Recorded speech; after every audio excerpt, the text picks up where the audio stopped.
Welcome to the Butts to Seats podcast, episode number 162. We're so here. I'm Nick alongside Emily. I'm here. Emily, besides edit around the dog making noise, what is it we do around here these parts? Around here these parts? Something like that. Nick, we take a week-by-week look at the inevitable, impending downfall of WCW through the late 90s and early 2000s. We are in the end game of this show. We keep feeling like, oh, it's the end, and goddamn, the feeling keeps multiplying. Yeah. It's impending. It's just, we mentioned this is kind of like bonus time, it feels like. And it shouldn't feel like that because they don't know it's the end. This feels like after the show already got canceled, but they still have... it's the final season of Stephen Colbert.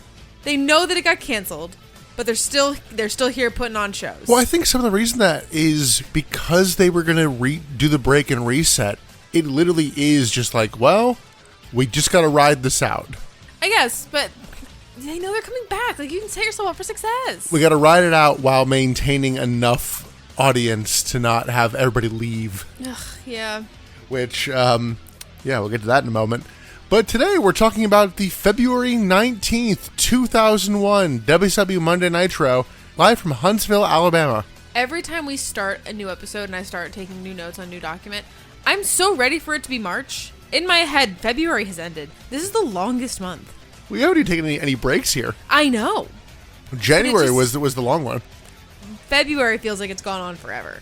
Ratings-wise, this show did a 2.05 Yikes. to Raw's 4.79. This is the lowest Nitro rating since... Oh, I don't know. Not counting clip shows. When is the last time this show did that badly? God, I don't know. After the finger poke? Keep going back. It's the worst since November 1995. Woof. The show started in September, so it was just early days, babes. Early days. It was just never good. Well, no, everything before this has been higher, including Nitro 100. Yikes. Yeah, yikes. Wow. It's been a while since I've heard you say 2.0. Yeah, I know next week is going to be just about as bad, and I think it has the worst rated main event in Nitro history. I don't know what the actual match is, but... Yeah, who could it possibly be? There's nobody here. But let's get into the brief backstage notes. I kind of split these over last episode and this one because there is no weather report. No weather! Well... I know, we just had the pay-per-view. Yeah, tonight after Super Bowl.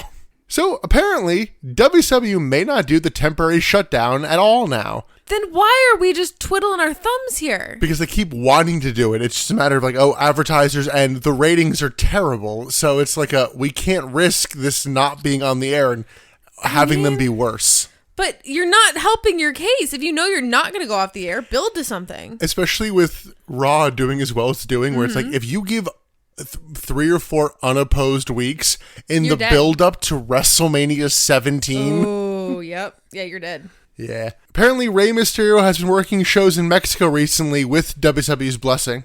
So it's That's all right, he's getting some extra work because he's down to potentially one night a week. There's no house shows, so... No, he needs the money. He's got to fund those knee surgeries. He's got kids.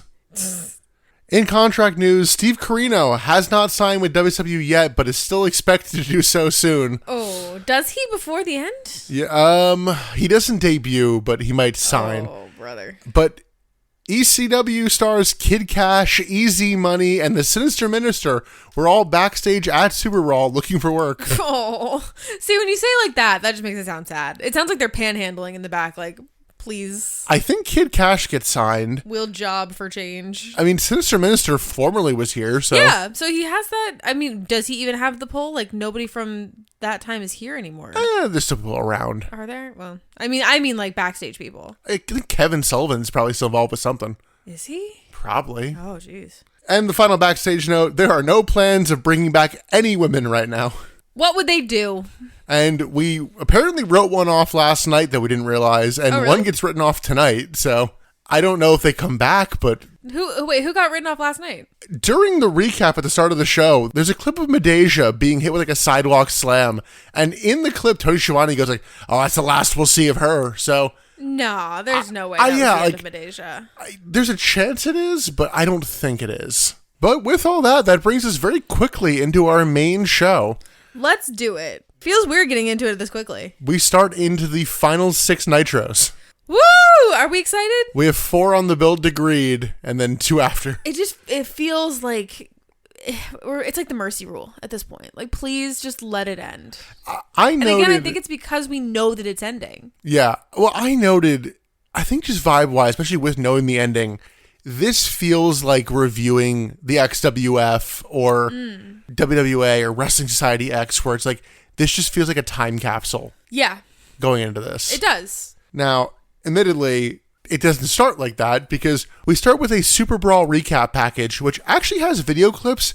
I don't know why this is the one that made me realize, oh yeah, you hated Nitro stills in the early days of this show, and they vanished. I didn't really notice when. I understood why they had to do the stills because, like, oh, you gotta pay for the pay-per-view. I got it. I still hate it. It looks really tacky. They still do it like interspersed. I see it more modern too sometimes. Yeah, there's very weird rules of what you can and can't show, and the other things of. Yeah, like I laugh at WWE would do the thing of you could see the 2 count, but you couldn't see the arm come down for 3, and I'm like, you can't see the pin. Yeah. Anyway, based on this package and the numbers, because not a lot of people bought Super Brawl. What? And if you remember, when we left Nitro last week, Kevin Nash's career was not on the line. So there's a high chance that the majority of people watching tonight tuned in and went, wait, Kevin Nash is gone? Yeah. Because they're like, yep, his career's over. Sorry, guys. And you should have bought the pay-per-view. The clip package ends with Tony Schiavone doing the, oh, this sucks.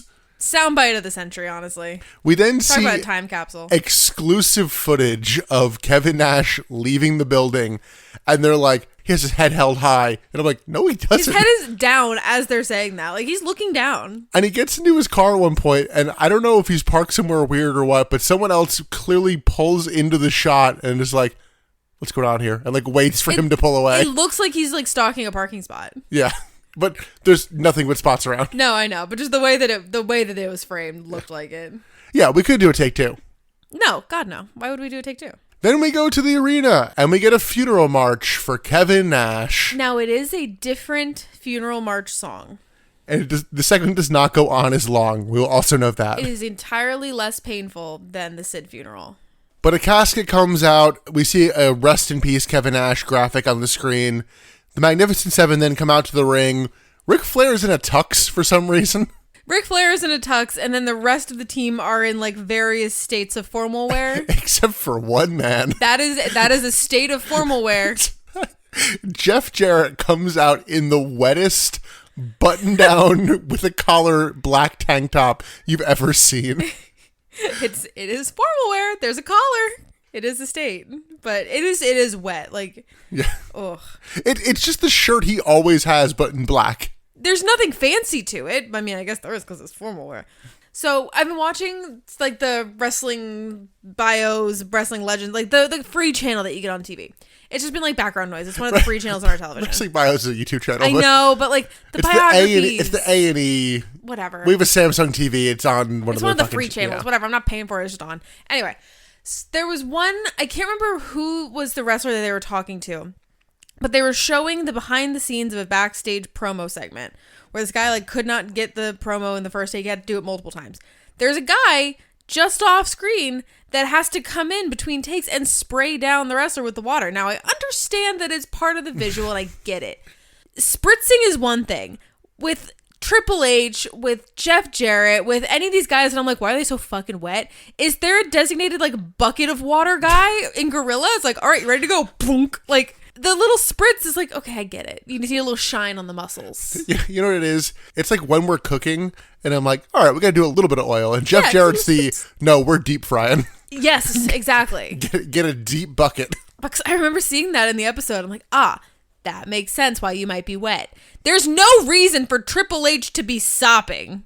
There's no reason to see it dripping off of his greasy ass head. Ric Flair starts this promo, and we do the funeral march under the promo again. And I'm like, we're just repeating the same notes from fucking last month. Because it was so funny, Nick. What do you mean? Ric Flair recaps Kevin Nash's WCW career and name drops the NWO, Hulk Hogan, and Scott Hall. Yeah. And I'm like, it's the last mention you're going to get of probably most of them until Vince McMahon does an informal poll. Yeah.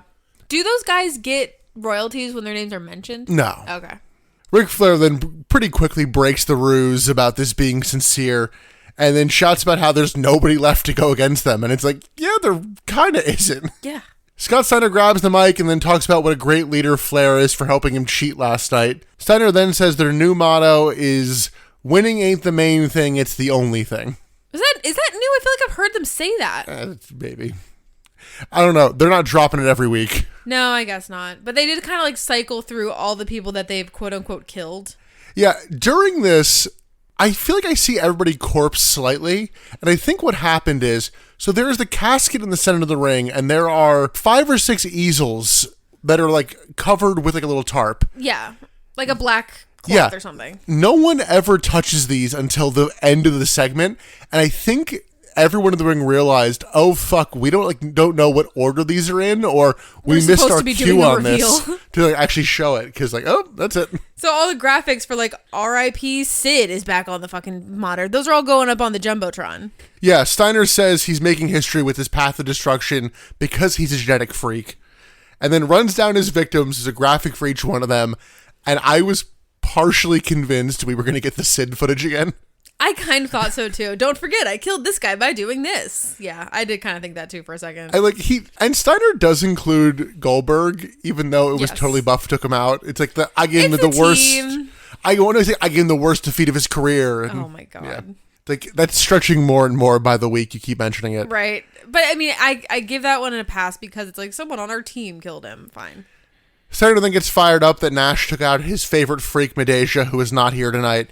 No one touches my freaks. Steiner then notes there's only one man left, and he's going to show you. Cut to a very specific angle from the side of the ring on the casket. The casket opens, and out sits Kanyon in a TDP wig, hitting the diamond cutter pose. It popped us big. It was pretty good because the whole time I was thinking like, what stupid props are in the casket that are going to represent Kevin Nash? There are no props. It's just a Kanyon. Who better?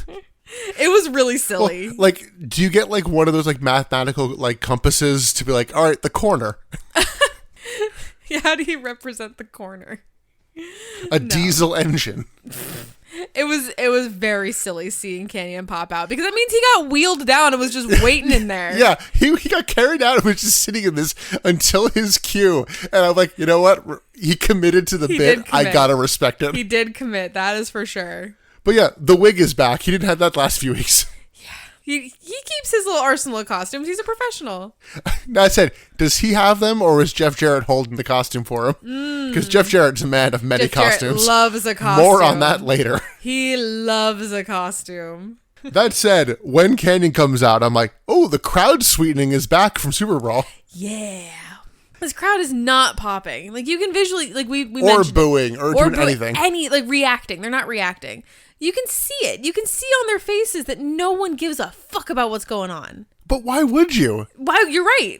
I wish you had the stats of how many of these tickets were free. Yeah, those are weird to come by. Yeah, I know. I know those are harder to get. But I just imagine some poor PA walking around outside the arena no, please. They can't afford inside. PAs. That's a good point. The wrestlers' wives. I don't know. No, it's the undercard wrestlers. It's like, all right, Shannon Moore, what are you doing tonight? Oh my God. He's on the card. DDP's music then interrupts this segment, and he appears in the crowd. And he's like, all right, well, I'm fine to face you at Greed, and Kanyon, I'm going to face you tonight. And he basically was like, yeah, all right. Yeah, he's just out there, which Steiner's pissed at this and trashes the funeral set, which shows off the graphics that we didn't see. Yeah, and that's the segment. Boards. So why was he mad that he set up a challenge and then it was accepted? Why was he mad about this? I don't know. What did you think was going to happen? Yeah, but he throws a hissy fit for some reason, and I'm like, yeah, Steiner, what was the end of your segment? Was just you guys doing this for the full 2 hours? I mean, the first funeral that they hosted did go through a commercial break. Maybe True. They thought they were going to be able to sit out there and just be silly for longer. Yeah, because only 2 men talked here as opposed to the Goldberg one. Yeah, where everybody got their piece in. Ric Flair didn't even come out until fucking the commercial break. Right. So this was mercifully shorter. It wasn't a great segment, but I don't know. You're trying to put heat on these guys, which I didn't feel like it added any, but No. it did set up DDP as like, yeah, he is the last stand. Which I guess as far as like final challenger in WCW goes, he's not the worst. Yeah. And I know he's not the last, right? Yeah. Yeah. Booker comes back. Booker's back, and then we'll wrestle on the last Nitro. Does DDP make it to the last Nitro? No. Oh. Kinda. He at least gets interviewed on the last Nitro of like, it's a pre-tape of, but just like talking about the company. Okay. Like he will appear. Is that gonna make us cry? No one. No, it's not emotional. At that point, anyone who means anything to the company's in such a different spot that's unrecognizable to them. Like, yeah. Ric Flair cannot wait for this company to die. Can you blame him? It's a mix of like he has the nostalgia and is going to get like pissed off at certain elements of the last Nitro, but additionally he's like, I fucking hated that dump. I mean, yeah, I don't blame him at all. I just think about it in like it's nostalgia of like, God, look at this thing that we built and now it's gone. Especially guys who like knew it was never going to get better for them than there. Yeah. Like DDP. So we have a main event for the pay-per-view already, and we have a main event for tonight. Hey, look at that. We're actually building to the pay-per-view. Look at that. Backstage, the Cat and Miss Jones, they have a chat to each other and then also to camera, and I'm like, kind of weird. Are they holding scripts? I don't know. It looked like they were holding scripts. But Miss Jones, like, I want to be the first to congratulate you. I'm like, it's been almost 24 hours. No one said congrats yet? Said anything. Also, weren't you next to him when he won? You didn't congratulate him then? Ernest the Cat Miller then creates the Cruiserweight Tag Team titles. It says next week we're going to start an 8-man tournament. Oh boy. Are they how long do they want this tournament to last The for? finals are at the pay-per-view.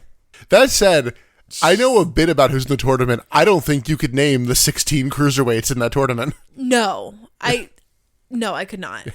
Because I'm imagining they're mostly new meat, right? There's a couple that are. So it's going to be 3 count Young Dragons, Evan Courageous, Jamie Noble. No, only 2 of those because I guess we'll talk about that after our next match of those are not 3 teams anymore.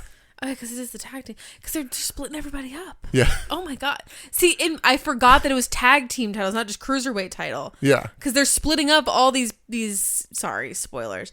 But they're splitting up all of these tag teams. So I'm like, oh, they're splitting them up so they can all be singles champions. Well, they did split up last night, Shane Helms and Shannon Moore. We don't see Shane Helms at all tonight. Oh, that's true. He got the night off. But yeah, let's get into the next match. We're kind of dancing around. Our first match of the night, it is Shannon Moore versus Jamie Noble with Evan Courageous. And they came out and I'm like, didn't you 2 break up last night? I thought they did, but I guess it wasn't like cut and dry. And Lord knows with WCW, it needs to be, I am breaking up with you. Yeah, theirs was more, they didn't super interact after like the shoving spot. So I'm like, okay, you didn't actively fight each other like Shannon Moore and Shane Helms did, but it's like, all right, we'll see what happens here. I kind of had a prediction and I ended up right. But the match is Shannon Moore and Jamie Noble. The 2 trade quick counters before a Noble missile dropkick. Moore hits a head scissors and then crashes in the corner. Noble climbs the top rope too slow and Moore hits a springboard top rope Hurricane Rana. The 2 then counter a German suplex before a Moore head scissors. Noble hits a big clothesline and a Northern Light suplex. Shannon Moore then hits a whisper in the wind and then a leg lariat in the corner. And I'm like, I get it. You're friends with Jeff Hardy. Yeah, this was very much shades of Jeff Hardy. Shades of North Carolina. The fact that he didn't hit a fucking twist of fate, I'm like, you're holding back. Yeah, he wanted to, and someone was like, that's a step too far. He was doing a lot of flipping all over this ring, though. Like, he was bouncing around. Moore hits a clothesline on the apron and then baseball slides Noble for a somersault plancher to the floor. On the floor, Shannon Moore ducks an Evan Courageous clothesline and then kind of drop kicks Jamie Noble into Evan Courageous. And Evan Courageous takes this bump so weirdly because he gets like hit in the back and then like dives head first into the ring steps. Like he was not close enough to warrant this. Yeah, I really couldn't tell if this was like a botch or something. Now, however, this spot is enough for Evan Courageous to turn on Jamie Noble because he then DDTs Noble on the apron. Shannon Moore then hits a bottoms up, which is the name of his falling rocker dropper, and gets the win. Post-match, Shannon Moore and Evan Courageous double team Jamie Noble, and so they're a team again. One could argue the band of 3 count last night was disbanded. And Emily, tonight, what would you say happened? We got the band back together. You did not know that was coming, did you? I could see the writing on the wall. Yeah, the band is back together. Get the band back together. It's still 2 people in 3 count again, but... Wait, that was a TNA thing, wasn't it? That's not here. No, it's over here. We used it over there as well. This is Hall and Nash over here. We've done too many eras of Hall and Nash. This is the first time we're not using it for Hall and Nash. Get it. Yeah, so 3 count is back to being a team, and this time it's Shannon Moore and Evan Courageous. So they're going to be in the Cruiserweight tournament. Yes. The tag team tournament. Jamie Noble is going to be in there with another partner. I forget who. Nydia. Not quite. Thoughts on this match? I thought it was fun. Yeah, it's mostly about the turn. I mean, I thought this match just went too quick, but... It got more time than I anticipated it getting. Yeah? Yeah, okay. It did. And I thought it was a little bit fun. Watching Shannon Moore flip around and bump around is fun. Yeah, I thought it was a fun means to an end. Yeah. And you know what? At this point, great. That's all I could really ask for. We're in bonus time. I'm having fun. Great. I might need your help on our next segment because I just wrote the Filthy Animals chat backstage. Oh, I didn't get a lot of what they said, if I'm honest. It's just Conan and Kidman talking. Kidman at one point hits his... And I thought I heard that. I looked down for a second. I thought I heard it. Yeah. As revenge for Animal attacking Billy Kidman, it's going to be Kidman and Conan versus Chavo and Animal. And they're like, it's not going to be like old man Animal style. It's going to be Filthy Animal style. But just a weird vibe here. So the same way that I thought the Cat and Miss Jones were reading scripts, this felt incredibly scripted. Yeah, we're getting that more and more of people just looking kind of off camera being like, no, I'm totally talking to somebody. Yeah, and I don't think of wrestling as a scripted medium. Like, there are writers, obviously. It's still real to you. It's still real to me. No, it's not that it's real. It's, again, I've watched enough of these documentaries to know that, like, these guys are, and I've read enough books. Listen, there's a lot of fun fiction about fake wrestling, and it's kind of fun to read. But I've heard enough about how these promos are crafted, where these performers, they are putting it together on the fly, and, like, they have a line, and they're, like, working with it. Yes. Only the good ones are. The ones that are worthy of documentaries that I've been seeing. Yeah, obviously. The ones like Steve Austin, guys who can cut a promo. Yeah, the ones that I've seen are Steve Austin, Bret Hart, the Rock, Hugh Morrises, and the Chuck Palumbos of the world, and Sean Stasiaks. You get told, here's your promo. I can see Hugh Morris kind of going off the cuff because he is so character driven.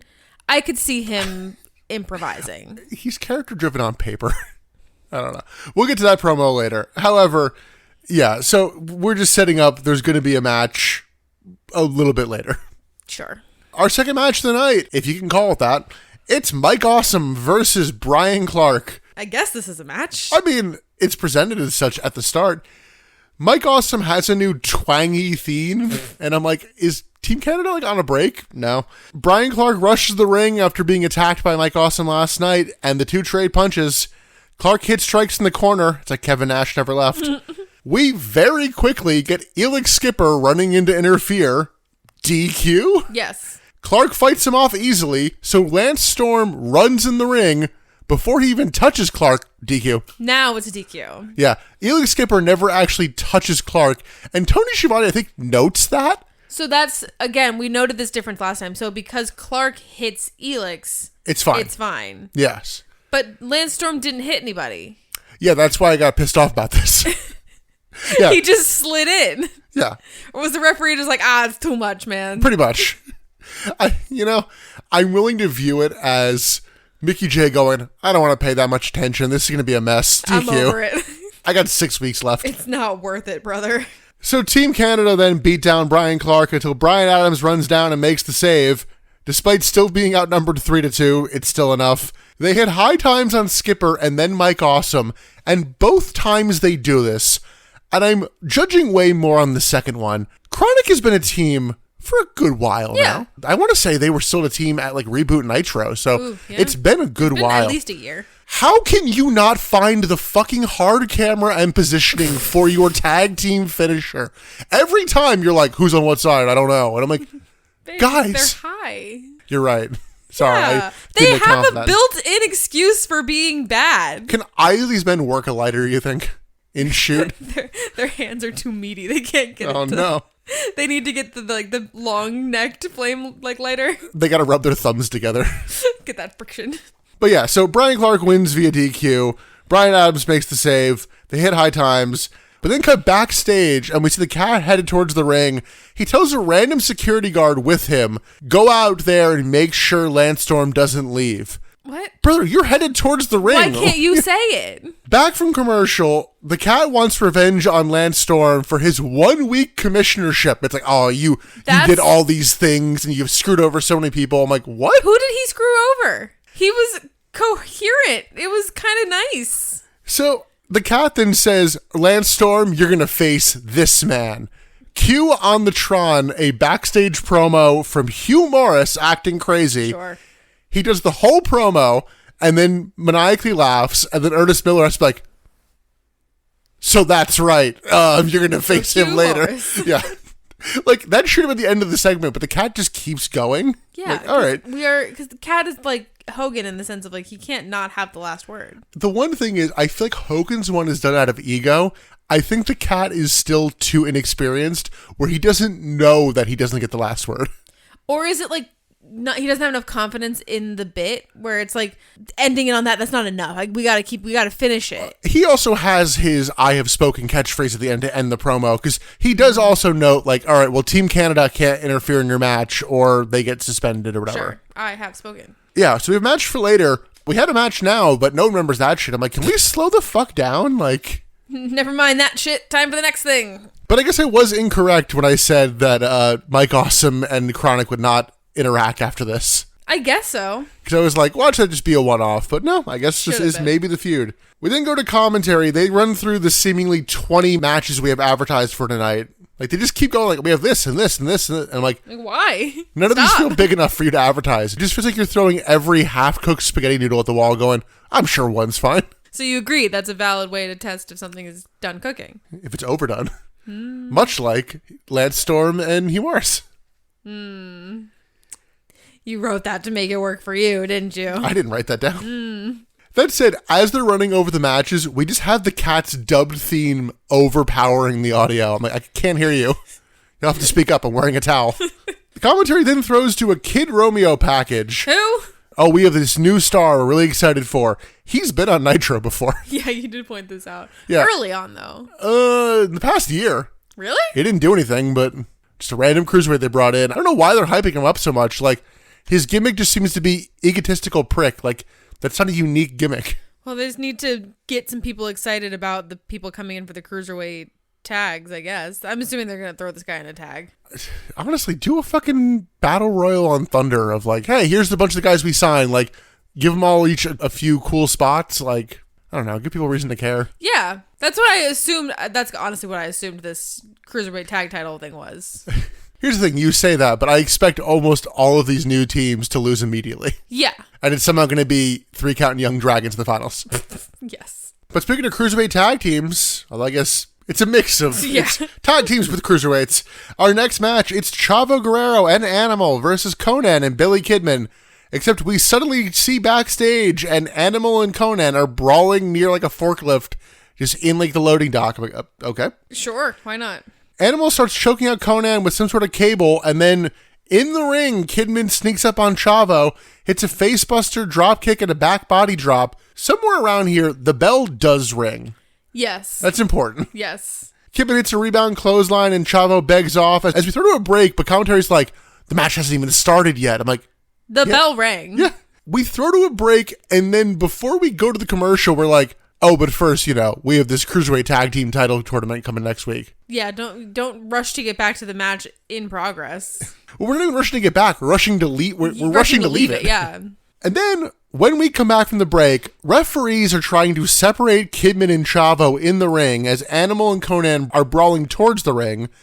Then in the ring, 2 of the referees just stop and just shrug and leave the ring. So if I'm understanding correctly, the referees are mad that the match is happening without all 4 participants in attendance. I guess. That happens all the fucking time. But also, the initial ref rang the bell to start the match. Yeah, that too. It's a match that, like, this happens all the time where a partner of a tag team isn't there and it's a handicap or something. But also, like, this is a fully legal match. Yeah. There's no reason to stop this. Also, like, that's basically a running bit for The Rock and Steve Austin where when they're in tag matches, the partner's getting beat down and then they make their entrance. Exactly. That's why I'm saying, like, what is the logic? But the fact that, like, nothing even happens in the ring to warrant the refs leaving. They just shrug and go, I guess that's us. Yeah. It's like the end of their shift hit and like, well, quitting time. Chavo hits a tornado DDT and then goes to help Animal. Chavo throws Konnan in the ring, and now Konnan's legal in the match. I'm like, what? Sure. Konnan hits a triangle dropkick, and then Kidman just comes back in, hits a back body drop. Kidman hits a jumping back elbow and then a scoop slam and goes up top but misses a diving splash. Konnan gets the hot tag and stops Chavo from tagging out to Animal. Konnan then starts locking in one of the most confusing, messy submission holds I've ever seen, where I don't think he was meant to get this far, because Animal comes in the ring, walks in front of Konnan, turns, backs up into the ropes, comes forward, and then kicks him. I was curious where Konnan was going with that hold. It was... Yeah, like I said, he didn't seem to know what he was doing. I think Animal was late. I think Animal was supposed to break that up way earlier. But Konnan is ideally better than that, where he could come up with an actual hold to fake it. This was 2001 Konnan's not. 97 Konnan is. So Animal's in the ring. Kidman just keeps distracting the ref so Animal can cheat, and the ref doesn't really seem to care when he turns around and sees Animal cheating. It's like, why are we doing this? Why do we care? Konnan hits a rolling clothesline, tags in Kidman. Animal just comes into the ring again, attacks Kidman, no tag. Filthy Animal's men just send Animal to the floor and then completely botch a vaulting, like, X Factor kind of move. Oh, yeah, that was sad. Yeah. Animal saves Chavo, but then gets dived on. We're back to Chavo and Kidman in the ring again, and Animal and Konnan brawling on the outside. I'm like, we did this earlier. Why are we doing this again? The referee follows to the floor with Animal and Konnan for some reason. This is to allow Rey Mysterio to run out from the back and hit the diving leg drop, like, was up thing. Booyaka. The faces are just actively cheating. Why do they need Rey's help? Because Rey needed a payday. Kidman hits a Kid Crusher, gets the win, meaning Animal never tagged into this match. Nope. Tell me your brother's the booker without telling me your brother's the booker. You know what, though? This was not a good match. This is probably up there for worst bit. This was like a popcorn match where it was kind of entertaining if you don't think about it too hard. It was kind of weirdly enjoyable. Well, to add to it, post-match, Animal lays out Kidman because, you know, cruiserweights aren't real wrestlers. It's a rough powerbomb, and then Chavo's music plays, so who's the real winner, brother? The match bell to bell. That's what I'm talking about. I think my annoyance is this was a mediocre to bad match with a lot of stupidity, and based on who's in this match, I'm like, this should have been good. It should have been. This should have been best bit, and it so clearly wasn't. Yeah. And I think that's partially why I'm pissed, along with just... It was very botchy, very confused. No, it doesn't seem like they actually planned out this match well. But that said, I still found some enjoyment in it. Maybe it was just like, listen, after we watched this episode, Nick and I were sitting and talking, and he's getting more and more cynically angry, and I'm more like, fuck it, we ball kind of vibes. Well, and I think that's the difference in our reactions and our reviews of this episode, Super Brawl 2, of just like, this is what we got. Fuck it. Well, in this match, I didn't even note it. They kept noting in so many words, well, Chavo should tag out to, like, the real wrestler, because once Animal tags in, this match is going to be over, because, you know, these two guys can't stop Animal. He's a real wrestler. It felt like a weird waste of Kidman again, and we're putting over Animal to what end? Yeah, Animal's not doing shit. I did like Kidman in the black tank top, though. We didn't note that. He's in a black tank top as opposed to his white tank top. I'm happy for you. Black looked good on him. Emily, you know when you look at your notes and you look down and you see Buff Bagwell versus Ernest the Cat Miller? Now, I have a worse note before that I don't remember. Okay, what's your note? Buff meows backstage. Oh, I think what the fuck happened? Oh, he was headed towards the ring because he's facing the cat. He meowed. Did he? I don't remember him meowing. I don't know. I didn't note it. Obviously, I was perturbed by it because I wrote it down with like 3 question marks. But yeah, our next match is Buff Bagwell versus Ernest the Cat Miller with Miss Jones. Woof. Cat comes out with a mic, and out of fucking nowhere, he's like, Buff, the fans still love you. Turn back to the light side. Throw the Emperor down the Death Star. Come on. So it starts off weirder than that. So the Cat comes out, And he says, like, listen to this reaction, Buff. Like, obviously the fans still love you. And you're clearly a good guy because you love your mama. He invoked Judy.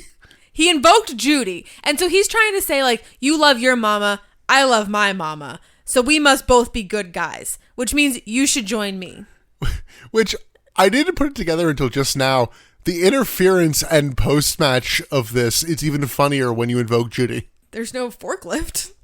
No, but the person involved in that match and stalking Judy is involved in the finish of this. So did the cat mention Judy and Kanyon's like, That's like a brother. sleeper cell. Sleeper soldier. But it was just like, because we both love our mothers, we are good guys. We should be faces. Such big Luke Skywalker, like, there's still good in him, I know it. Right. Weird. Very, very in weird. Buff? Drawing straws here. Well, and then Buff is like, oh, you know what? You're right. And he like plays the crowd and then is like, I try myself with winners and not losers. And then he blindsides the cat. And I'm like, were we meant to be faked out by that? I don't know what the goal here was. I think it might have been wasting time. Based on this match, I think the goal was wasting time. We're in extra innings, okay? Yeah, but this match feels like there's a famous baseball game with extra innings where there's a play at the plate in like the 18th inning where the guy's clearly out and they call him safe, and just like the most clear example of the game's over now, I want to go home. Mm-hmm. And that's what this feels like. Yeah. Buff hits a hip toss and then a drop kick and then does the full Buff strut. Remember that. Cat kicks Buff and then hits throat chops and a dancing uppercut. Buff drops Cat in the ropes and then hits a swing neck breaker. Buff then locks in a lazy chin lock, so the Cat powers out but is put back down with a knee lift. Buff hits a scoop slam and then teases a strut, but oh no, now the crowd want it, so I'm not going to do it. He locks in another weak-ass chin lock to the Cat. Sure. We should note, each of these chin locks lasts about a minute. Is it a minute, you think? I think a full 60 seconds. Really? Oh, I don't know if it goes a full 60. Well, admittedly, this is so devastating. The Cat basically passes out and then has to cling to life. And I'm like, brother. Brother. Cat hits a clothesline, but Buff ducks a second one. Then it's a clothesline of his own. And then locks in a third rear chin lock. Sure. We killing time, lads. Buff goes for a second rope, flying nothing, but Cat gets his feet up. Cat hits a kicking combo, ending with a side kick. And then the Cat just misses a weird... It's a bad dancing elbow, but I mean that as in, it was bad dancing, not a bad elbow. I mean, has Cat ever done good dancing? No, but this was just weird, like, seizing. Seizing. I've described it as seizing before, and you're like, no, it's more than that. It's the same fucking weird squeaky shoes dancing thing that he always does. Please, he has no shoes here. Sorry. As he misses, we see Kanyon sneaking out to ringside, and the camera holds on him for a good bit. Who better?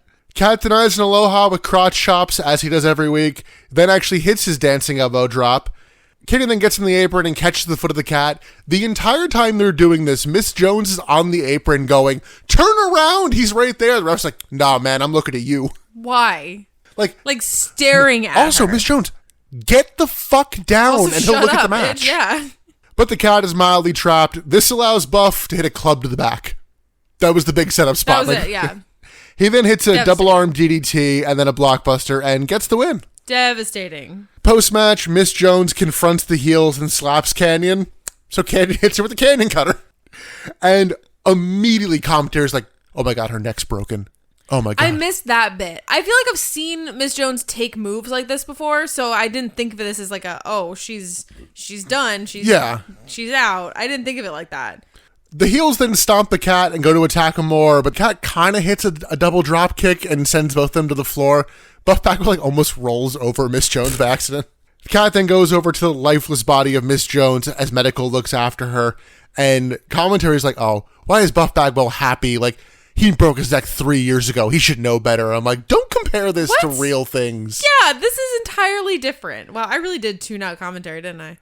That's not fair. Don't actually compare to real injuries. That's just... I will note, in the interest of fairness, over in WWF right now, they are doing a China broken neck gimmick, and it's pretty tasteless. Yeah. Especially with Steve Austin as your fucking main star. That's fair. A lot of what they did with China was pretty tasteless. Yeah. Before we get to thoughts on the match, I will note, post-match, back from commercial, Miss Jones is stretchered off, and the cat gets in the ambulance with her. Yeah, okay, so, yeah, you're right. Maybe she is out. Maybe she is done. That's fine. They fired all the other women, and it's like, why did she make the cut?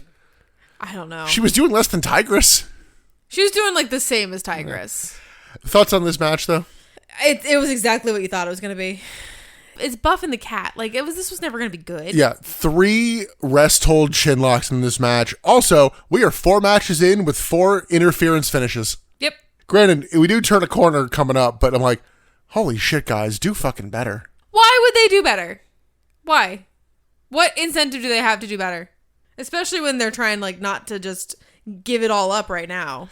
Admittedly, one of the interference finishes was a face interference finish, but I don't think faces and heels exist anymore. But yeah, if you told me the cat versus Buff Bagwell, I knew what I was getting into going in. Yeah. If you said it was anything other than it's the cat and Bagwell. Like, that has to be the inflection of your voice, too. Of like, it's the fucking cat and Buff. Like, what do you think it's going to be? Yeah, I think it was AWOL and Hugh Morris last night at Super Brawl that were like, the booking team has to know to not book certain shit. It's like, you need to know someone needs to be able to work the match. Yeah, that is what you were saying. Yeah, somebody has to have the skill to actually wrestle, which is a crazy thing to say in a wrestling company on a wrestling television show. I think both these men can be carried to a decent match. I don't think but there's no one to carry them. They can't drive themselves. There's nobody to carry them left in the company. DDP. DDP can't carry everybody. He's fucking trying, man. Look, there's a reason why our best bit from last night was, yeah, he worked 2 matches. Let's move into our next match. It is Lash LaRue versus Rick Steiner. I'm like, oh no, not a good spot for the cruiserweight here. No, definitely not. And it doesn't help. The crowd is absolutely silent for Lash LaRue, highlighted by him yelling during his entrance. You can just hear, oh, that's the only noise. Throughout this whole episode, they're pushing this whole party gras thing happening in New Orleans. Lash LaRue is not on any of that marketing. Has nothing to do with it. Well, he also has, I don't know if it's his old theme, but it's his first like entrance on Nitro since him splitting with MIA. So it's like the music hits. It's like, who the fuck is this? Oh yeah. Who the fuck is this guy? He also has a bit of a haircut. Oh yeah, he had a haircut. He got a fresh dye job. He's looking fine, fresh, and fierce for his last viewing in WCW. Yep. Rick Steiner immediately punches him in the face, hits stiff shots, and throws him around. Yeah, this is stiff, right? Rick hits a stiff clothesline and elbow drop, then runs Lash in the corner, and commentary's like, Lash is out of his league. I'm like, well, yeah, he's a cruiserweight. He's only little. He's just a little guy. But yeah, he's a cruiserweight going against a, what would you call, if we're in like 2K, what would you call Rick? A bruiser? It's different things, but whatever. Rick hits a German suplex, then taunts the crowd. Rick then rakes the face of Lash. Lash gets a boot up, but it's like, huh, hope spot? Nope, clothesline. Rick then hits a Steiner driver, then another. He picks Lash up, slaps him, then hits the third one, and then pins Lash LaRue. He's just throwing this kid around. Post-match, Rick grabs a mic, hits his "You don't like me, bite me," and that's it. That's it. Did he actually like pin Lash? Yeah, he does. Okay. Yeah, he just throws him around. There's a point where he throws him into the laps of the people in the front row, like over the safety barricades, fully into their laps. I hope he knew those people. No, probably not. Honestly, I was on the lookout for like, was there a hot chick in the front row? Because that's very common of like, I'm going to get thrown out there. Oh no, I'm in her lap. But this was rough. This was hard to watch. Yeah, I have actually started reading the Beyond Nitro book, and Lash LaRue is one of the first interviews in that book, and it talks about his kind of like way he got into wrestling and all that. I guess to kind of merge all this on thoughts on the match, I'd say there's not really much to this. There wasn't much of a match. I don't really get why you needed to feed Lash to Rick Steiner. Like, I don't know. I don't think any different of Rick Steiner after this match than I did before. No, I feel like they just wanted to get Rick Steiner on the show. Yeah, they wanted to look strong, but it's like you beat up a guy who was going to do it. Yeah, a guy that you've kind of advertised as being a tier below. So, like, do this somebody important. Like, setting a weird comparison when they had Brock Lesnar squash John Cena. It's like, oh shit, that's something to note. That's a big deal. As opposed to, it feels like Goldberg squashing Mike Sanders. Where it's like, yeah, of course that was going to happen. Of course he's going to do that. But like I said, this is the last time we see Lash LaRue. Yes, this is his last appearance in WCW. Crazy. Does he show up in WWE? He gets sent to developmental. He doesn't appear in the Invasion at all. But yeah, I was reading Beyond Nitro. He's one of the first interviews, and yeah, he has like a whole crazy backstory of almost Hallmark level happenstance at some points in his life, and then Lifetime level heartbreak and like terrible shit in other parts. It's like basically somebody signed this man's life rights away for a movie.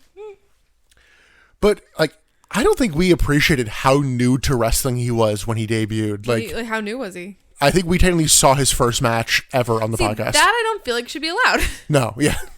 Like, he's not the greatest wrestler, but when you put it in terms of, he had his first match like on Nitro, it's like, oh shit, okay. If that's the bar, like, I think he's a better wrestler. I mean, I know we keep using these guys as the bar and the low bar. I think he's better than the Thrillers. I think he's better than the Wall. Yeah. The bar is underground. Yeah. Genuinely. The problem with him is he's just small. And he never really had the big chance. I don't think of him as like small in stature though. He's short. Like he's not big, but okay, yeah, he's short. But I don't think of him as a tiny guy. No, but he's just not, when you have Goldberg and Scott Steiner on the roster, he stands out on the other side of things. No, and you're right for that, but I just don't think of him as little. But no, I liked Lash LaRue, and I'm sad he didn't get more of a chance. I know, I think he retires like 2006. Like he does a little bit of TNA stuff. Like he's like, I kind of gave it a shot. Okay. He now makes apparently a good amount of money doing caricature work. Caricature work? Yeah. Like a painter? Yeah, like he's an artist. Whoa. Yeah, he apparently like learned that skill set growing up. I will give you one little taste of the weird happenstance growing up Hallmark movie thing. Okay. He apparently was just like a hardworking kid trying to earn money for like a poor family, and they're like, all right, you can work at this department store.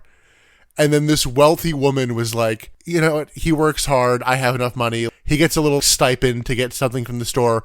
But, get yourself something nice. But, I'm anonymous. Don't ever tell him it was me. He ends up happenstance marrying her daughter. Oh. Yeah. Like, he didn't know until years later. Like, oh, shit. Wow. So, it also sort of, maybe there's also a case like oh my God, the small town. But his life story is a great little chapter of that. I don't know that it works great in a book about the story of Nitro. But that has no place in that book. But in terms of a little heartwarming story, I'm like, oh, this was great. Good for him. Good for Lash. I'm glad that he's not wrestling anymore. I think that like sometimes it's better to just be done with it. Don't let it consume your entire livelihood. Exactly. Yeah. He's somebody who popped in, had a good time, and moved on. Left. Yeah. Yeah. No, let's say moved on, not left, because sometimes it's one, not the other. That's fair. Okay. I'm creating a world where we go down to like the boardwalk of, Ocean City, New Jersey or something, and we see Lash LaRue doing caricature work while like Crowbar is doing like a free massage therapy thing down the street. Like I'm creating my own little world. What you want WCW Con, where everybody who used to work there can just have their own little stand. But with their new thing, like I don't want it to be like Comic-Con where you just see these sad guys just the human zoo. The human zoo. I don't want that because that just makes me uncomfortable. It's really weird, and I hate that I've partaken in it because it's weird. But I want them to just like a where are they now sort of a con of like what's your thing? What do you do now? Apparently he does weddings if anyone's getting married soon. Yo, we could have had Lash LaRue I don't know what his at rate our wedding. is. I would have paid out the nose. I don't care. I'm really bummed that he's going to miss Party Gras next week. That's crazy. Also, if you're trying to get heat on Rick Steiner, do this shit next week. Have him kill the guy in his hometown. Yeah. Like, pull a Vince McMahon. Yeah, you're right. That's what should have happened. Or you have him pull out the like miraculous win next week, and then he gets killed after the bell. Yeah. The fuck does it matter? It doesn't. Wins and losses are fake, guys. He should have booked wrestling in the 90s, man. All right. You're so good. Well, actually, that match is not the last we see of Lash, because we then go backstage. The medical team are looking at Lash, and he is selling this for a good bit. Like, oh my God. They held on him a little too long here. Yeah, and he's making noises, and I'm like, dude, like, calm down. Calm down a little bit. We then go elsewhere backstage. Scott Steiner and Kanyon are chatting, which that's such a weird couple. Steiner and Kanyon. Yeah, them interacting like, what? It makes sense, though, in the story of, like, why they would be interacting. Yeah. Yeah, they're in the same team. Steiner is trying to hype up Kanyon to basically leave, like, 5% of DDP of, like, take him out. Yeah, he's like, destroy his body, destroy his brain. Like, leave him a shell of himself. Yeah. But he gives Kanyon his special brass knuckles from last night. I forgot they were special brass knuckles. They're not. It's just, they're actually brass knuckles as opposed to the weird, like, the WCW paper. Yeah. Then we cut to Hugh Morris backstage. We differed on this. Hugh Morris is not looking at camera. He is fully looking off screen and is doing a promo in a cadence that really, to me, sounded like he was reading. He might be reading. He very well may be. Yeah. But I think that this can be written. There's also a world where he's not reading. And this is just a stylistic choice. Because he's not like looking just above the camera lens, you know, that like little trick of like, don't look into the camera. Like he's fully like 90 degrees faced away from the camera. It is a stylistic choice. Does look at the camera once or twice. He does spike it. Yeah. But I don't think that is, I'm reading, let me look at the camera. I think that was accidental. I'm not convinced this was read. I'm not convinced. Yeah, it felt verbally very structured. I don't know how to say it. Yes, and I think that somebody wrote this down and he memorized it, but I don't think he was reading it. Yeah, because he's also going for like the I'm crazy, but it just kind of played like a weird vibe more than anything else. Yeah, I think he was going for like mentally unstable. Yeah, he doesn't have that. He's not a good actor. He's trying to be Joker, and he's just not Joker. But Hugh Morris's match is next, and first we get Lance Storm coming out of the ring, cutting a promo.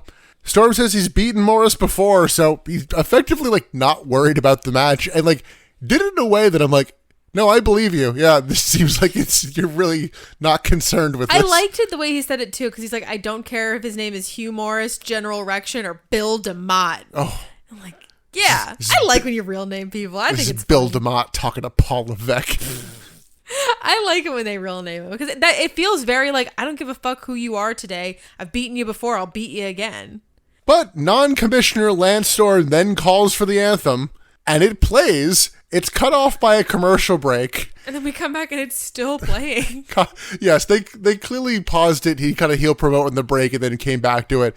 But I did laugh at commentary being on like, we're now on verse 4 of this. Didn't know this song went this long. Like, we've never had it go this long before. They held the kayfabe, and I appreciated that. That now, was good. To add to it, they're on verse 4. That portion is now cut off by Hugh Morris' theme, and we get the big neck crane of one. Morris plays the crowd and tries to get them making noise to start. He's like clapping the hands, slapping the turnbuckle. It's like, not a good crowd. They don't care tonight. Nope, they are not here. They were all doing something else tonight, and they were handed free tickets. They mildly chin wrestle to start. Storm hits strikes in the corner, which have no effect, much like using Leaf Blade on a Blitzel. That's what you were fucking just looking up, weren't you? We just paused, and Nick was like, let me look something up real quick. I need to make sure Blitzel had Sap Zipper. I was thinking of Zeb Strika at first, but I was like, oh, no, let me You don't need to just say random names for people to know that you know. It's like you have to prove that you know ball. Like, we get it. You know Pokemon. Morris hits a clothesline, and Storm powders. Storm comes back. Morris hits a Samoan drop. Hugh Morris then goes up top, and Storm crotches him, which sends him into a tree of woe, which, honestly, like, good selling here, because he falls in the tree of woe where, like, his knee gets caught, and it's like a, yeah. Oh, fuck. Like, he actually looks caught. Morris counters a suplex, but Storm comes back with a jawbreaker. Storm then taunts Morris and pokes him in the eyes. Morris catapults Storm and then rolls him up. Storm kicks out, and then it's a drop kick to a seated Morris. The two brawl on the floor for a moment, and then Storm begs off in the ring. But Hugh Morris hits a back body drop, then a corner splash. Storm dodges a second splash, then locks in a Canadian Maple Leaf about 18 inches from the ropes. So Hugh Morris obviously gets there. I think I skipped over. There's a point where, like, Lance Storm is, like, screaming at Hugh, like, intensely. Yeah. Of, like, come on, hit me, you little fuck. Yeah, he, like, gets really intense with it, with an energy that I've never really seen out of Lance Storm. Like, he gets kind of nasty. Finish the match. Morris ducks a series of clotheslines, then hits a no laughing matter, and then gets the win. He only hits one, so he has not snapped again tonight, apparently. They don't really mention that, do they? No. They're like, this is snapped Hugh. No. Broken Hugh. I delete this match. Honestly, it's a decent enough match, but like, it's fine. It does feel like a step backwards for Lance Storm. Of all right, you were weirdly commissioner for a week, and now you're reverting back to the feud that we said you were done with beforehand. They don't know what to do with Lance now that he's not in his commissioner. Now that there's not really a Team Canada, as far as I can tell. No, there's still a team. I mean, they all beat down fucking Chronic. Who is all? Him, Mike Awesome, Elix Skipper. That's what it's been for a while. I forget about Mike Awesome. Yeah. Yeah, because I was thinking like the Wall is gone, Major Guns is gone. Like I forget that Mike Awesome. The Wall was never Team Canada. Yes, he was. No. Oh, he was MIA. Yeah. God, it fluctuated. Okay, fucking Jim Duggan was Team Canada. It's all relative. So was Jacques Rougeau and Those Carl people Ole. they didn't exist, but Team Canada's kind of gone. Team Canada's kind of dead. It's about as dead as the Vision is. Okay, like it's not really a Emily, thing. they just won the tag titles again. But I feel the vibe of like what are we doing here? I mean, again, we're running out of time, so it's like, all right, well, I'm disappointed this is what you're doing with Lance Storm in your last month. They don't know what to do. We then go backstage. We see a large figure with an American Dweem shirt on. American Dream. Emily, you might need to run us through this next segment because I have less than you on this. But you want me to tell you about this portion of the program, if you will? In the arena, we get the most Jimmy Hart version of the WWF's Common Man theme I've ever heard. I thought it was like a weird, meant to be satire theme. No. Like, nope, this is just the song. They just redid the song. Oh, God. I loved this. This is so theater, so camp. I thought this was great. So out comes Jeff Jarrett in a fat suit with a bucket of fried chicken. With American Dweem. That's a rose, baby. Yeah, he's got the cowboy hat on. He's got the big jeans. Jarrett grabs a mic, does a Dusty impression, does it pretty well. It's a good Dusty impression, man. Based on where he was and where he grew up, he fucking better have a Dusty impression. The fruit of my loins. Oh. But he is talking in like, it's very like brief bits of sentences to keep the impression going up. Yeah. So he doesn't have to hold it through a whole like long sentence. Like this is screaming for the what chant if it was around. I loved it. I thought it was hilarious. I was giggling the whole way through. But yeah, lots of if you will. Fruit of my loins. Hoo. Jarrett as Dusty says he's worried about Jeff Jarrett and Dustin is outnumbered and outclassed, baby. Jarrett as Dusty also says he's always around to save Dustin and then calls out 4 dudes for an exhibition. Yeah, this was This dumb. is the same security guards that were with the cat earlier. I recognized one of them. This was dumb. Do you have anything else on the impression before I get into it? No, but I fucking loved it.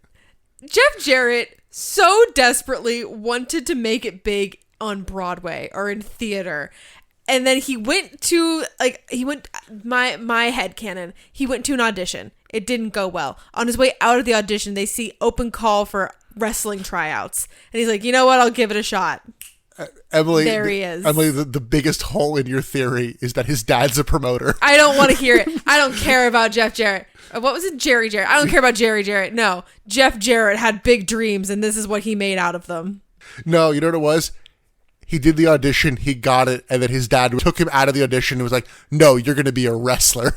Are you saying that this was like High School Musical? He had to decide between wrestling and, basketball in the big musical. Like, didn't he choose both? Yeah. So did Jeff. Anyway, the 4 guys come out. Jarrett beats them all down with Dusty offense. It's like, all right, well, yeah, I definitely watched him. The crowd does not give a single fuck during this. No. Jeff Jarrett then tells everyone to kiss his ass, so out comes Dustin Rhodes to attack him. It's like, you waited until now? This whole time? You know? He thought it was funny. He was in Gorilla. He thought it was funny. What the fuck were you doing tonight, Dustin? Next up's the main event. You're not booked tonight. He heard the impression. He's like, I'm going to watch for a bit. Rick Steiner then saves Jarrett, and Jarrett guitars Dustin, and then closes the promo doing a final little Dusty impression. It's great. I have 2 words for this segment. Best bit. I was looking more for outlandish vaudeville.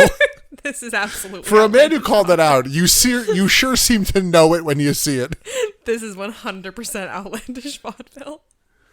I love it. I think Jeff Jarrett's hilarious. Oh, God, I'm really curious who else he has impersonated because we talked about how he's done Sting like 10 times. He did the eras of Sting, yeah.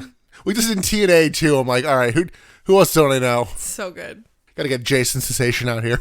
I don't know Jason Sensation. He's a wrestler who, for better or worse, was known for doing impressions of other wrestlers because he wasn't over enough to do them, but like in the DX Blackface promo, he is the one doing Owen Hart, so he's fine. Oh, good. He's unscathed. Good for him. But he does a great Owen Hart promo. We're like, okay. We're clearly setting up Dusty to actually show up if we weren't before. So if you will. We go from that fun light thing, come back from commercial, and we're like, yeah, guys, this weekend Dale Earnhardt Jr. died. We're like, oh. Yeah, that's a bummer. Yeah. Really fucking killed the mood. It's Yeah, like, fucking sucks. That's also like That was one of the most like dramatic, like horrific accidents in the history of NASCAR. Yeah. Yeah, I didn't know much about it. We stopped and Nick told me about it. It was fucking horrifying. Are you ready for the main event? Hell yeah, brother, let's go! Jesus Christ. Our main event, it is DDP versus, as I wrote, it's positively Kanyon, because he's just back doing the gimmick he wasn't doing for the last 2 weeks, but he was doing 6 months ago. Nothing happened in those 6 months. They just hit pause and resume. Like, no time passed. Yeah, because Kanyon brings the book out. He's got the book brick. Remember the book brick? He's got the wig, and I'm like, yeah, we're just resuming, okay. I guess I was wrong in the like that. Well, we never got this match. Apparently, we did. What better time than now? DDP charges the ring and pulls Kanyon back into the ring before punching the wig off and ripping his shirt. Yes, the shirt that DDP doesn't even have anymore as a shirt. That's how old this feud is. They've retired the merch that it was surrounding. He slingshots to the floor. The two brawl around the crowd for a moment and then come back. Kanyon WWE's DDP, but DDP counters and hits a spinning knee lift and a side slam. Kanyon counters Diamond Cutter, then drops DDP on the corner turnbuckle. Kanyon then hits a bulldog out of the corner, followed by kicks to the ribs. Kanyon then hits a Russian leg sweep and a top rope falling rocker dropper, which, again, we noted last night, stop doing your colleague's finishing move. Right. Really buries them. Kanyon locks in a headlock, but DDP almost immediately powers up, so Kanyon slams him down and then reapplies. I did not have an issue with this in terms of doing the hold twice, because you were in it for 8 seconds and you're telling a story here. Mm-hmm. As opposed to, let's sit here a minute. Exactly. That's fair. We're not doing this to like bide time and like figure out what we're doing next. They weren't doing anything next. They were doing another sleeper. You know what I mean? DDP powers up, hits a sleeper slam. Both men are down, so DDP breaks the count with a pin attempt. Page hits a flurry of punches in the corner, then a spinning clothesline. He follows up with 10 head smash in the corner and then a back suplex. Page calls the Diamond Cutter, but Kanyon hits a blatant low blow. DQ. Hits a Kanyon Cutter, but DDP kicks out. Kanyon then brings a chair in the ring, but referee Charles Robinson grabs it away, which allows Kanyon to hit a brick book shot. The book brick. That book is thick. Is his book really that big? I don't know. Woof, that's a big book. How much self-help do you need? Depends on the day, brother. Kanyon kicks out of the brick book shot, so Kanyon goes for the brass knuckles, but DDP counters, hits Kanyon with a Diamond Cutter, and then gets the win. Woo! Post-match, Scott Steiner's music hits, and out he comes, but DDP just bails into the crowd, tells Steiner he's still standing. Bang! Bang! He did run away, admittedly. Yeah, I mean, he did kind of like run through the crowd. Like, it's not like the best. Yeah. Whatever. Whatever. A fine match, as you knew it would be. Yeah. This didn't disappoint. Fun. This was fun. I love Kanyon, man. Yeah, DDP gets a win, builds momentum towards his title match. Yeah. Gets the revenge win for losing last night. Yeah. Serviceable. Finally gets this match from the feud all those months ago. Like, great. Well, he did face him last night, but that was the weird, yo, Kanyon. That was actually a really good impression, though. That was actually really impressive. But the match last night was not the ending of this feud, though. Kanyon didn't come out in the, like, positively Kanyon, whatever bullshit. It's not the same. This was that. This is the finalization of that. Yeah. But that brings us to the end of Nitro. Emily, thoughts on this show as a whole? You know what? It was a bit of fun. The expectations are so zero at this point that it's just like. Did the last show break us?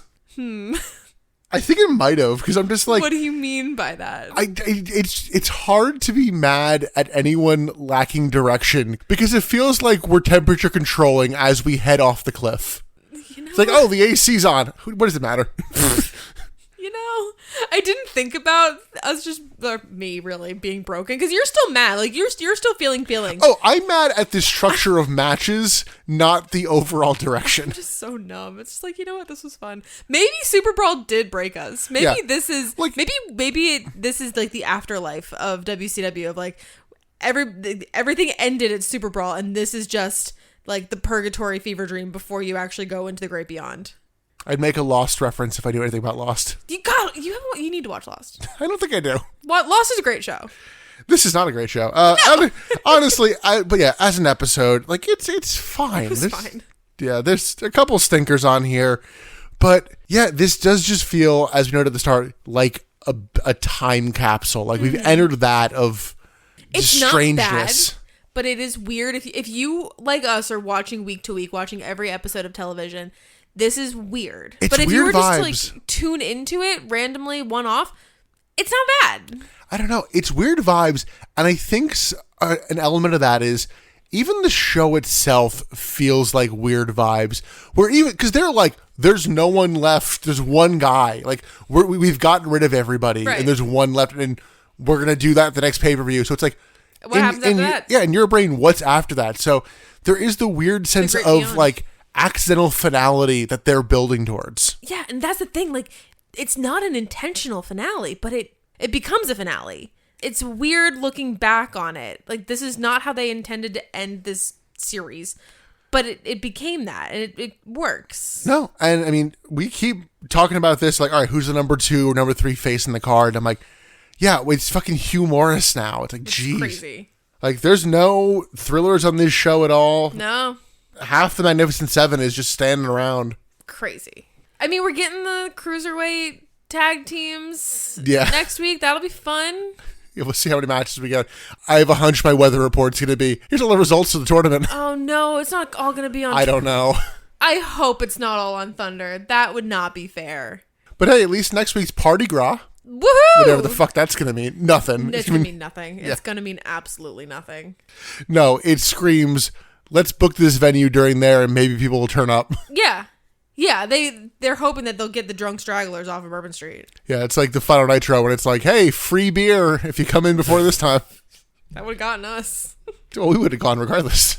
I mean, if we were there in 2001 and we were fans, like, I would have gone.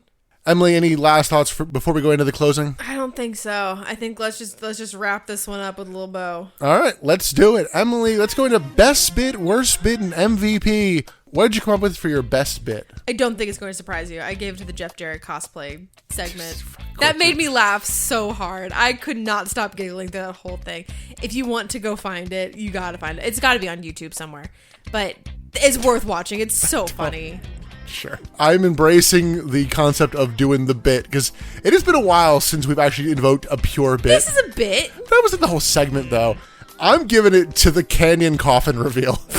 It popped me big, and especially in like the, oh God, is it one of these where there's no end in sight? The fact that I got some joy there out of that, I'm like, all right. That is fair. That's a good point. Yeah, so not the wrestling is what I'm hearing. No, the main event was fine. I think their match last night was better. Yeah, you might be right with that. Emily, what is your worst bit of the show? Chavo and Animal vs. Conan and Kidman. It was just so messy and just confusing and weird. Like, I enjoyed it in the moment, but then thinking about it for 30 seconds after, I was like, what the fuck was that? And it was, because of who was in it, it was supposed to be better, and the fact that it wasn't makes it worse. So, yeah, I'll give that my worst. I was leaning that coming in, but I think I am going to fully decide on Buff Bagwell versus Ernest the Cat Miller. Yeah, not wrong. Just, what are we doing here, lads? What are we doing? Like, I felt embarrassed for them as a wrestler. That you work a 6-minute match and you need to do 3 rest holds to get through it. You can't work a 6-minute match, brother. I haven't gotten to the point of secondhand embarrassment, but that's damning. Especially with the weird, you should turn face again at the start. I'm like, what the fuck are we doing? We love our moms. Yeah. And then Emily, who is your MVP of tonight's program?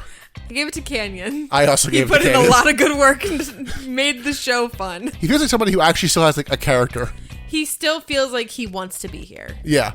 I think that's the difference. I think he's happy to be back because I think he was potentially like fully gone for a little while. So he has put in the effort. He is. But that's going to do it for this episode of the Butts and Seats podcast. Woo! Yeah, next up, Party Gras. And then the episode after that, we actually get AJ Styles on Nitro. Finally. But this is the match that makes everyone go, oh yeah, AJ Styles, he was in WCW. He was there. Yeah, just like Christopher Daniels was. But if you want to listen back to that Christopher Daniels episode, or, you know, ones that have full matches, you can on our back catalog. Substance or anything else. Everywhere podcasts are found except for SoundCloud. Also follow us on social media at Butts in the Pod, but admittedly, we're not doing much over there. Yeah, social media is a hellscape. And then we have our Patreon, patreon.com/butts-in-the-seats, $5 a month. Gets you over 50 bonus episodes. We just did Nitro 100. Next up over there is Road Wild 1997. Woo! Get on your fat hogs and ride. Yeah, that might be one where we lose our minds again. Yeah! Don't you love it when we And lose it's our 97. minds? It's supposed to be the good year. No, we actually have fun over on the Patreon. And, it's not a hellscape over there. So come join us. Come chit-chat with us. It's fun. Yeah, we have a while, but come the end of the year, we have some book reports. I started reading mine, and Emily's one. We're actually going to arrive before this comes out. Oh, God, really? I keep forgetting it's coming out Vince Russo's next book week. comes out next week. Oh, my God. The 14th.